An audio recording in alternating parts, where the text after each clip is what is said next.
শেখ হাসিনা যেই অপকর্ম করেছে আল্লাহর শাস্তি তিনি পাওয়া শুরু করেছেন। বর্তমানে উনি আমাদের সাথে আরো পরিষ্কারভাবে বলেছেন, আমি ভাই শেষ বয়সে অর্ধেক পা আমার কবরে, আমি আর বেইমানি করতে চাই না, আমি জনগণের লাইনে থাকতে চাই।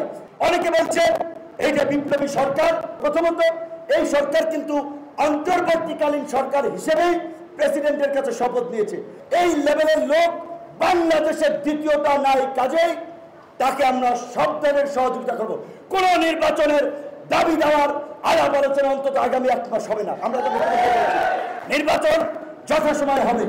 এই সেনাপ্রধান তো এই সংকটে ছাত্র জনতার পাশে এসে দাঁড়িয়েছে, কাজেই তাহলে অযথা ঢালাওভাবে সবাইকে বিতর্কিত করে আরেকটা নৈরাজ্য, আরেকটা সংকট সৃষ্টি করা যাবে না। আপনাদেরকে বুঝতে হবে কোন বিষয় নিয়ে কখন কতটুকু কথা বলবেন। তার ক্ষমতার লোভ এবং মোহ নাই। তার যে মর্যাদা সারা বিশ্বের বিভিন্ন দেশের প্রধানমন্ত্রী রাষ্ট্রপতিদের চেয়ে অনেকের চেয়ে ঊর্ধ্বে।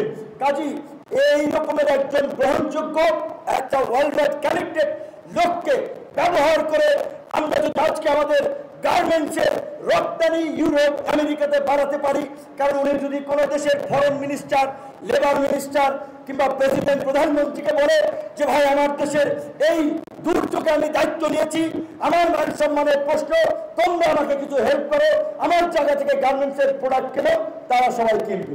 তিনি যদি মিডল ইস্ট সহ বিভিন্ন দেশগুলোকে ফোন করে বলে যে ভাই আমার দেশের দক্ষ তরুণ অনেক জনগোষ্ঠী আছে, দেশপ্রেমিক, সৎ, সাহসী, তাদেরকে তোমরা কাজ দাও, তোমাদেরকে আমরা হেল্প করি, আমরাও ভালো থাকি, আমার বিশ্বাস অনেক দেশ শ্রমিক নেবে।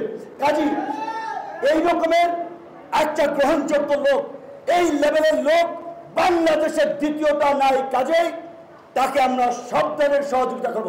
কোন নির্বাচনের দাবি দেওয়ার আলাপ আলোচনা অন্তত আগামী 1 মাস হবে না। আমরা তো নির্বাচন যথাসময় হবে।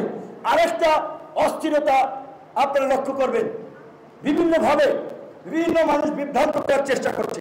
সেক্ষেত্রে সরকারের লাইনটা কি, আপনাদেরকে সেইটা ফলো করতে হবে। অনেকে বলছে এই যে বিপ্লবী সরকার, ছাত্র জনতার গণঅভ্যুত্থানের সরকার, প্রেসিডেন্টকে পদত্যাগ করে এই প্রধান উপদেষ্টাই দায়িত্ব নেবে।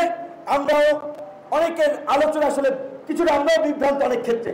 কাজেই সেই ক্ষেত্রে আমরা আলাপ আলোচনা করে আমাদের লাইন ঠিক করবো। প্রথমত এই সরকার কিন্তু অন্তর্বর্তীকালীন সরকার হিসেবেই প্রেসিডেন্টের কাছে শপথ নিয়েছে। প্রেসিডেন্ট যদি পদত্যাগ করে, যদি সংবিধান আপনি ফলো করেন, তাহলে স্পিকার হচ্ছে আপনার রাষ্ট্রপতির দায়িত্ব পাবে। কাজেই প্রেসিডেন্টকে আমি মনে করি যে ওনার অতি যাই থাকুক, বর্তমানে উনি আমাদের সাথে আরো পরিষ্কারভাবে বলেছেন, শেখ হাসিনা যেই অপকর্ম করেছে আল্লাহর শাস্তি তিনি পাওয়া শুরু করেছেন। আমি ভাই শেষ বয়সে অর্ধেক পা আমার কবরে, আমি আর বেইমানি করতে চাই না, আমি জনগণের লাইনে থাকতে চাই।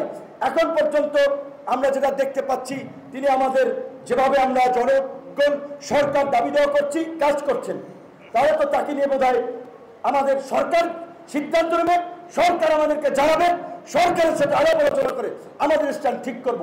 আপনি যদি ইতিমধ্যে দাবি তুলছে সেনাপ্রধানকে, সেনাপ্রধান অমুকের আত্মীয় কিংবা বিভিন্ন ধরনের ঘটনা, এই সেনাপ্রধান তো এই সংকটে ছাত্র জনতার পাশে এসে দাঁড়িয়েছে। কাজেই তাহলে অযথা ঢালাওভাবে সবাইকে বিতর্কিত করে আরেকটা নৈরাজ্য, আরেকটা সংকট সৃষ্টি করা যাবে না। আপনাদেরকে বুঝতে হবে কোন বিষয় নিয়ে কখন কতটুকু কথা বলবেন। এইটা আমি সবার প্রতি আহ্বান জানাচ্ছি।